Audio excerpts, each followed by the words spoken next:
Nagsimula kay Bruno, isang dating American Marine, ay nakaupong mag-isa sa isang madilim na bar sa Bangkok. Ang kanyang isipan ay lumilipat sa isang alaala na hindi niya matatakasan. Isang taon bago nito, isang babaeng sundalo ang nahuli ng mga terorista. Matapos tiisin ang malupit na pagdurusa, napilitan siyang magbasa ng isang pahayag sa kamera. Sa halip, ginamit niya ang kanyang mga huling sandali upang magpaalam sa kanyang mga magulang, lubos na alam na hindi siya makakaligtas. Sa oras na iyon, dalawang sundalong Amerikano, kabilang si Bruno, ang lumilipat upang iligtas siya. Habang naghahanda ang mga terorista na bitayin ang babae, inilunsad ni Bruno at ng kanyang kasama ang kanilang pag-atake. Naging kalunos-lunos ang misyon ng mapatay sa kapalit ang kinakasama ni Bruno na kapatid din niya. Mula noon, sinakmal ng guilt at trauma si Bruno. Hindi mawala sa isip niya ang mga pangyayari sa araw na iyon. Habang siya ay nakaupo sa katahimikan, pinagmumultuhan ng backlog na nawala. May babaeng lumapit sa kanya sa bar. Sinubukan niyang makipag-ugnayan sa kanya, ngunit magalang na hiniling ni Bruno na gusto niyang mag-isa. Hindi pinapansin ang kanyang mga salita, patuloy itong nagsasalita habang ang kanyang kasabwat ay naglagay ng gamot sa kanyang inumin. Nang mahawakan ang droga, pinalabas niya si Bruno at pinilit itong i-withdraw ang lahat ng pera nito sa ATM. Ilang sandali pa, nagsimulang magising si Bruno. Tatlong lalaki ang nagtangkang haburin siya ng kanyang mga gamit. Sa kanyang instinct, lumaban siya, isa-isa niyang dinaig sila. Ngunit ang druga ay nasa kanyang sistema pa rin at hindi nagtagal ay nawala ang kanyang lakas at bumagsak siya sa lupa. Kinaumagahan, nagising si Bruno sa isang selda ng pulisya na inakusahan ng pananakit sa tatlong lokal. Dumating ang kaibigan niyang si Jonathan at piyansahan siya. Sa bahay, hinarap siya ni Jonathan. Sinabi na ang kanyang walang ingat na pag-uugali ay lumampas na. Pinaalalahanan niya si Bruno na tapos na ang digmaan at kailangan niyang makahanap ng kapayapaan. Mapait na tugon ni Bruno, sinabing walang makakaunawa sa kanyang nararamdaman. Si Jonathan, na ngayon ay galit, ay nagsiwalat na siya rin ay isang dating sundalo na nawala ang kanyang buong unit sa labanan. Parehong silang may dalang mga peklat na hindi naghihilom. Nang gabing iyon, nag-iisa sa kanyang apartment, narating ni Bruno ang kanyang breaking point. Nagpa siya siyang wakasan ang kanyang paghihirap. Pero bago pa siya makakilos ay paulit-ulit na nagriring ang phone niya hanggang sa tuluyan na niyang sinagot. Ang boses sa kabilang linya ay kay Agnes, isang pangalan na hindi niya narinig sa loob ng isang taon.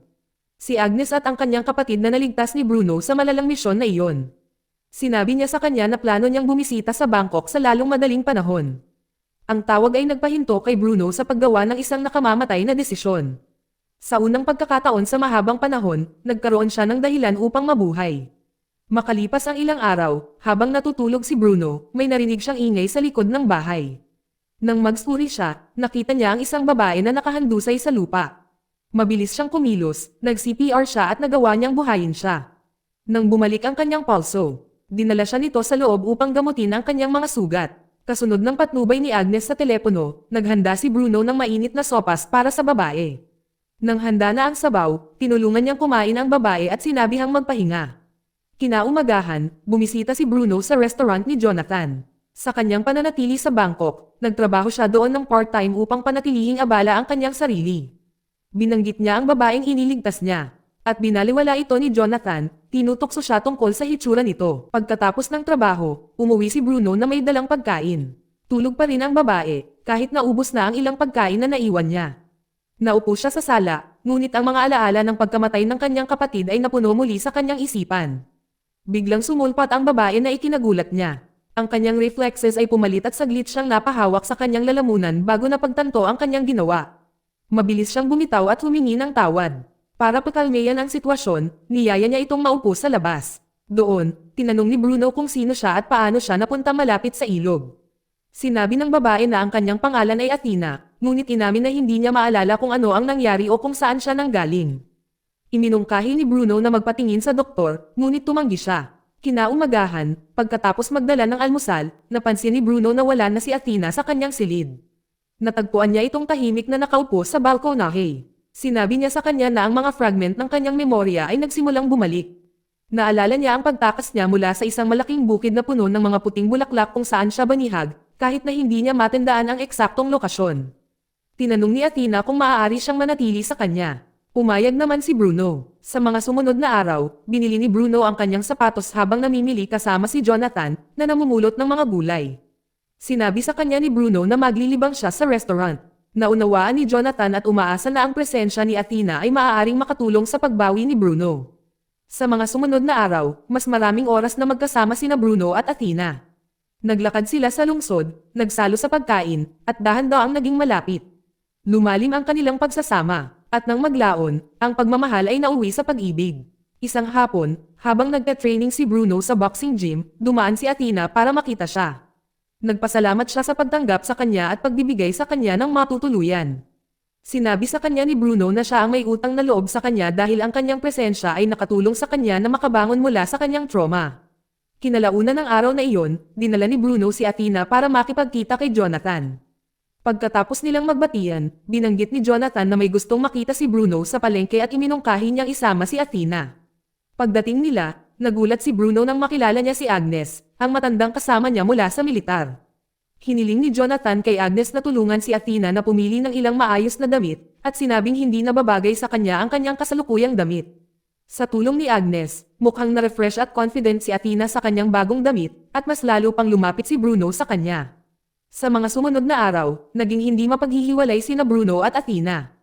Pareho silang nagsimulang magtrabaho sa restaurant ni Jonathan, habang magkatabi ang kanilang mga araw. Isang gabi, sumama sila kay Jonathan sa isang paglalakbay upang bumili ng mga kagamitan sa restaurant. Bago umalis, sinabihan sila ni Jonathan na mag-overnight sa restaurant dahil lalabas siya ng bayan. Sumang-ayon sila ng walang pag-aalinlangan. Nang gabing iyon, pagkaalis ni Jonathan, biglang napansin ni Athena ang isang grupo ng mga lalaki sa malapit. Nakilala niya sila bilang mga miyembro ng mafia na minsang nagpakulong sa kanya. Napuno ng takot ang kanyang mga mata, at sinabi niya kay Bruno na kailangan nilang bumalik kaagad sa restaurant. Bumalik sa restaurant, inamin ni Athena na takot siyang mahuli muli. Tiniyak sa kanya ni Bruno na siya ay ligtas at pumunta upang suriin ang lugar. Ilang saglit pa, nagkaroon ng kabuluhan. Isang grupo ng mga lalaking nakamaskara ang sumugod sa gusali, nagpaputok ng mga armas at sinalakay ang sinumang nakikita nila. Ang mga umaatake ay pinamunuan ng isang lalaking nakasuot ng pulang suot na pinangalan ng Showang. Sumigaw siya ng utos sa kanyang mga tauhan na hinihiling na hanapin nila si Athena at dalhin siya sa kanya. Ipinaglaban ni Bruno ang lahat ng mayroon siya, pinabagsak ang ilan sa mga lalaki. Ngunit hindi nagtagal ay nanag sa kanya ang pagod at mga pinsala. Na-corner siya ni Showang at nahuli si Athena. Nang magkamalay si Bruno makalipas ang ilang oras, dali-dali siyang pumunta sa kinaroroonan ni Agnes para humingi ng tulong. Sinabi niya sa kanya na si Athena ay kinidnap at wala siyang ideya kung saan siya dinala. Sinabihan siya ni Agnes na manatiling kalmado at sinabing kailangan muna nilang maunawaan kung sino ang mga umaatake. Binuksan niya ang kanyang laptop at hiniling kay Bruno na alalahanin ang lahat ng nabanggit ni Athena tungkol sa kanyang nakaraan. Naalala ni Bruno na minsang nag-usap si Athena tungkol sa isang bukid na puno ng mga puting bulaklak. Matapos suriin ang clue, iminungkahi ni Agnes na ang mga bulaklak ay maaaring mga halaman ng opyo na ginagamit sa paggawa ng droga. Nangangahulugan iyon na ang grupo sa likod ng pag-atake ay malamang na isang organisasyon ng pagtutulak ng droga. Ngunit nanatili pa rin ang isang tanong. Bakit gusto nilang balikan si Athena? Hinanap ni Agnes ang kanyang database at nakakita ng nakakagambalang ebidensya. Sa nakalipas na taon, maraming babae ang dinukot ng parehong grupo, at si Athena ay isa lamang sa marami. Kinagabihan, pumunta sina Bruno at Agnes sa isang nightclub. Ang kanilang target ay isang courier na kilala sa paghawak ng mga deal ng droga sa lugar. Matapos eskan ang mga tao, nakita nila ang isang lalaki na nakatali ng nakapusod. Sabi ni Bruno kay Agnes na lumapit sa kanya. Nang tama na ang sandali, lumapit si Agnes sa courier at nagsimulang makipag-usap ng casual. Ang lalaki, na hindi alam ang bitag, ay nasiyahan sa atensyon. Habang inaakay siya patungo sa mas tahimik na lugar, bigla siyang hinampes ni Agnes at nawalan ng malay. Nang magkamalay ang courier, siya ay nakatali sa loob ng isang sasakyan. Tinanong siya ni Bruno tungkol sa source niya. Sinabi ng lalaki na nakuha niya ang kanyang mga supply mula sa isang kaibigan na nagngangalang Uda. Hiniling ni Bruno ang lokasyon ni Uda, at isiniwalat ng courier na dumadalo si Uda sa isang malapit na party. Pumayag si Bruno na palayain siya kapag nakumpirma niya ang lugar. Ilang sandali pa ay dumating na si Bruno sa kinalalagyan. Pumasok siyang mag-isa, nineutralize ang dalawang gwardya sa pasukan, at sinugod ang gusali. Sumiklab ang kabuluhan habang nakikipaglaban siya sa karamihan, na pinabagsak ang bawat kalaban ng may katumpakan. Maya-maya, na-corner niya si Uda at pilit na pinapasok sa kotse ni Agnes. Sa loob, ipinagpatuloy ni Bruno ang pagtatanong. Inamin ni Uda na ang pinuno ng operasyon ng droga ay isang lalaking nagngangalang Showang, ang parehong nasa pulang suit na kumokontrol sa karamihan ng kalakalan ng narcotics sa buong Southeast Asia. Nang tanungin tungkol sa base ni Showangs, binanggit ni Uda ang isang distrito na tinatawag na Papa. Ikinulong ni Bruno si Uda sa trunk ng kotse at nagmaneho sila ni Agnes patungo sa Papa.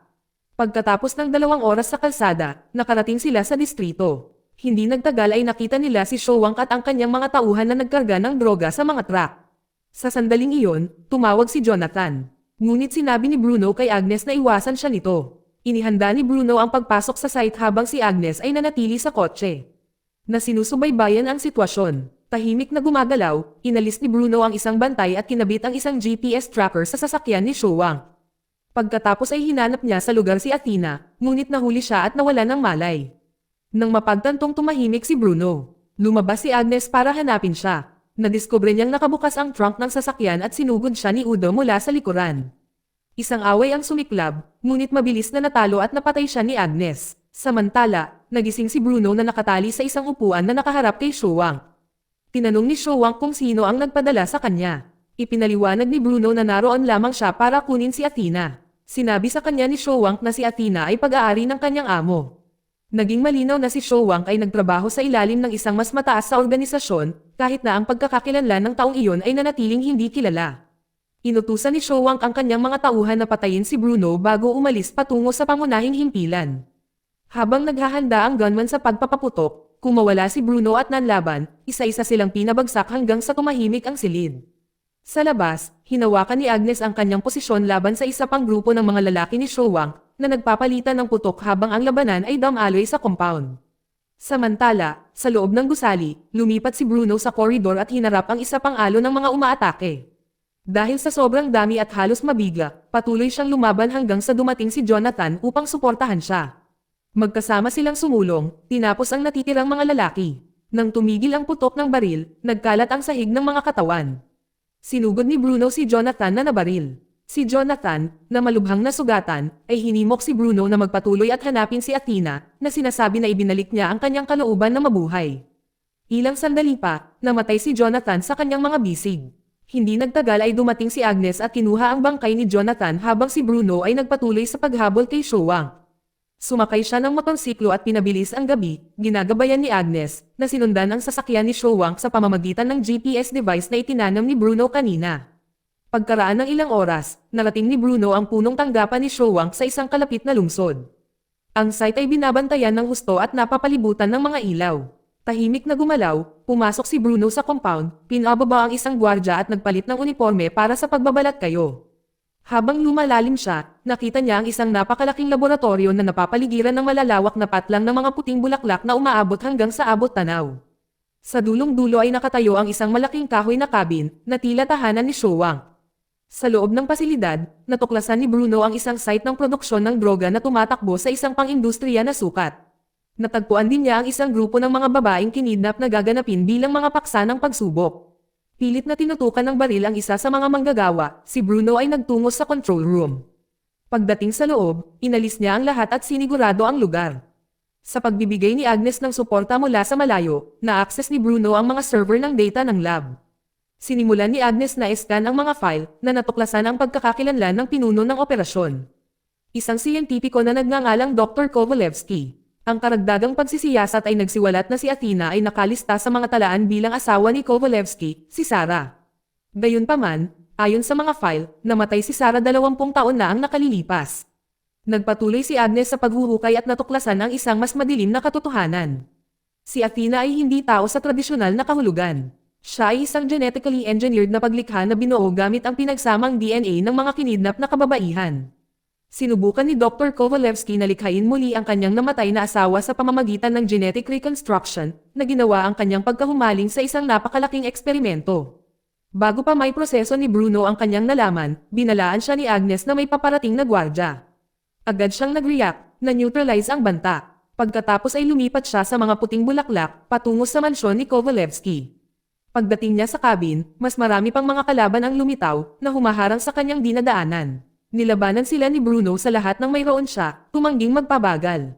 Sa sandaling nahulog ang huli sa kanila, sa wakas ay nakaharap niya si Dr. Kovalevsky. Ang taong nasa likod ng lahat, tinanong ni Kovalevsky kung bakit determinado si Bruno na kunin si Athena. Sinabi sa kanya ni Bruno na wala na ang kanyang tunay na asawa at hindi siya si Athena. Malamig na sumagot si Kovalevsky na kung mamatay si Bruno, gagamitin niya ang kanyang DNA para sa mga eksperimento sa hinaharap. Nasugatan ngunit mapanghamon, hinawakan ni Bruno ang kanyang sugat, pinahiran ang dugo sa mukha ni Kovalevs, at sinabihan siyang kunin ito. Pagkatapos ay inutusan ni Kovalevsky si Showang na lumaban. Mabangis ang labanan kung saan si Bruno ay nagpupumilit na makasabay habang pinapanood at ipinagmamalaki ni Kovalevsky. Ibinunyag niya na ang kanyang mga dekada ng matagal na imperyo ng droga na itinayo ni Showang ay umiral lamang upang pandohan ang paglikha ni Athena. Ngayon ay inakusahan niya si Bruno ng pagtatangkang nakawin ang kanyang itinayo sa kanyang buhay. Sa kabila ng sakit, mas lumaban si Bruno. Sinabi niya kay Kovalevsky na harapin ang katotohanan. Hindi niya asawa si Athena, at hinding-hindi siya mapabilang sa isang matandang lalaking nakulong sa nakaraan. Galit na galit, sinigawan ni Kovalevsky si Showang na patayin siya. Sa huli, dinaigat na patay ni Bruno si Showang. Habang sinusubukan niyang bumawi, biglang humigpit ang isang lubod sa kanyang leeg, kaya kinaladkad siya paatras hanggang sa mawalan siya ng malay. Habang walang malay, naghanda si Kovalevsky na turukan siya ng isang chemical compound. Ngunit sa huling segundo ay nagkamalay si Bruno at inikat ang hiringgilya kay Kovalevsky, sa halip ay tinurok siya nito. Sa ibang lugar sa cabin, nakaupong mag-isa si Athena habang umiiyak, umaasang buhay pa si Bruno. Ilang sandali pa, pumasok si Bruno, bitbit ang naghihingalong si Kovalevsky. Magkasama silang naghanda ni Athena na umalis. Bago sila makaalis, saglit na nagkamalay si Kovalevsky at tinawag si Athena sa kanyang lumang pangalan, Sarah. Lumingon ito sa kanya at tahimik na sinabing hindi siya si Sarah. Pagkatapos ay lumayo sila ni Bruno habang nagliliyab ang cabin at ang nakapalibot na mga puting bulaklak. Makalipas ang ilang linggo, bumalik ang kapayapaan. Sina Bruno at Athena ay nagsalo ng isang tahimik na hapunan kasama si Agnes sa lumang restaurant ni Jonathan. Ngumiti sila, tumawa, at sabay na tumakbo sa lugar, sa wakas ay iniwan ang nakaraan. Dito nagtatapos ang kwento. Salamat sa panonood kaibigan.